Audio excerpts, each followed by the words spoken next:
இன்னைக்கு நாம் எப்படி வாழ்கிறோம் என்கிறதை யோசித்து பாருங்க. நம்முடைய பேச்சு ஒன்றாக, வாழ்க்கை ஒன்றாக இருக்கிறதா?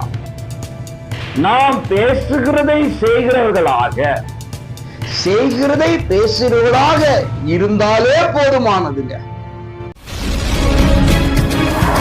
பிரியமானவர்களே, இயேசுவின் நாமத்தில் உங்களை மனதார வாழ்த்துகிறேன். ஏசப்பா உங்களோடு இணைந்து இருப்பாராக.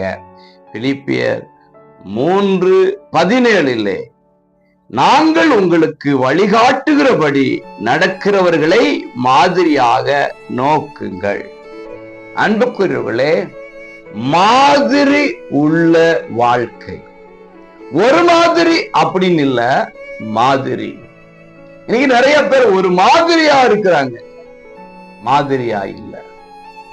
இன்னைக்கு நீங்களும் நானும் மாதிரி உள்ள ஒரு வாழ்க்கை.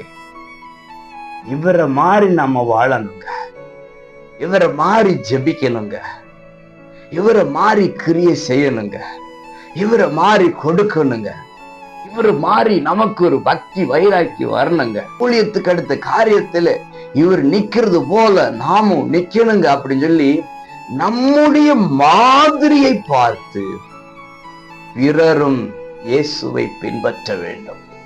நம்மளை குறித்து சாட்சி சொல்ல வேண்டும். வேதத்தை பேசுகிற நாம் அதன்படி வாழ்ந்தாலே போதுமானதுங்க.